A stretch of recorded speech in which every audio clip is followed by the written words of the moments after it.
Hi guys, Fightsci here again with another video, and today I'm going to be discussing one of the best boxers of my time, Terence "Bud" Crawford. Let's break him down. Now, in order to understand Terence Crawford's vicious boxing style, you're going to have to understand his early life first. He had a very rough upbringing. His mom used to kind of smack him around,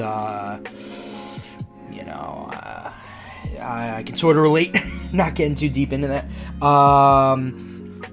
And when he used to box, when he used to be in competition, his mom used to say that she wishes his opponent won, and he used that negative reinforcement as motivation to be a better fighter.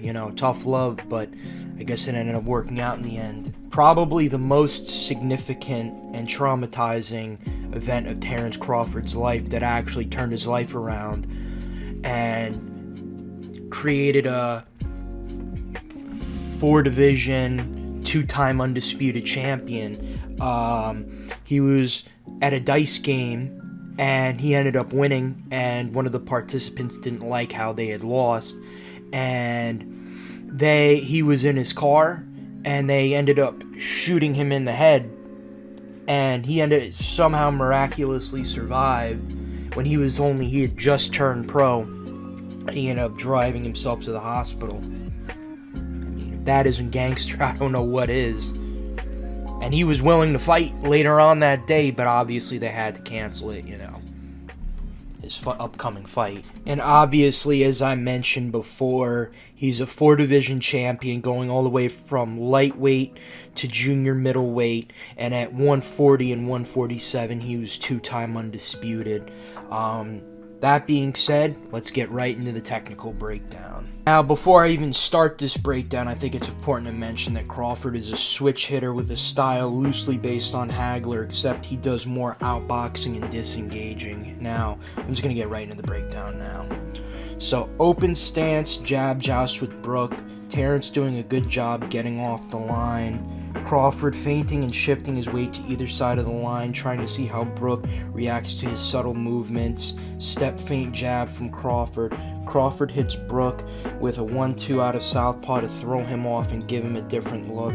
Crawford disengages, slips to the inside, then lands cross to the body on Brook. Slick pull counter uppercut from Crawford. Crawford does an L step, then slips to the outside and clips Brook with a 1-2 overhand right. Crawford doing a good job countering Brook out of southpaw. Crawford doing a good job controlling the punch traffic out of southpaw. Seems to be befuddling Brook. Crawford cuts angles out of southpaw and exchanges with Brook on the inside. Crawford feints the backhand once and gets clipped. Feints it again and catches Brook with swivel jab, knocking him down. Crawford pendulum bounces into range and lands a left hook, right hook combo to put Brook down for good. Sean Porter pushes the pace, immediately forcing Crawford back.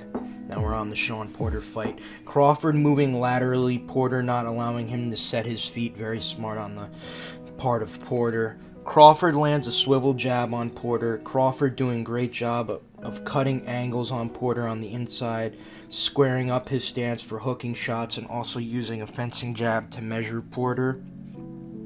Porter does a good job getting the outside angle on Crawford in the open stance, pivoting and pushing him backwards.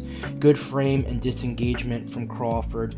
Crawford exchanges with Porter. Porter catches Crawford on the center line, knocks him backwards. Crawford does a good job slipping overhand right from Porter after fooling him with a feint and temporarily rocking him, sending him into turnbuckle. Porter shakes his hand if alright, clearly shown later he wasn't alright. Crawford puts his arm across Porter's neck to frame him, stopping him from cutting another angle on him in the open stance.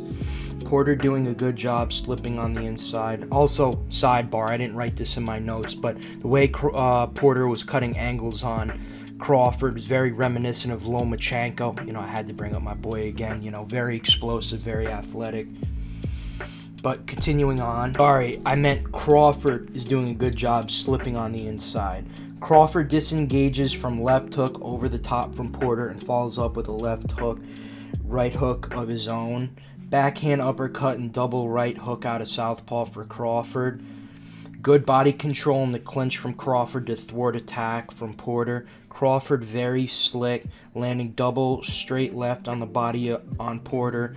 Crawford probing with lead hand, backhand feint, cuts Porter off laterally going right, steps back and catches him with backhand uppercut, sending Porter to the canvas.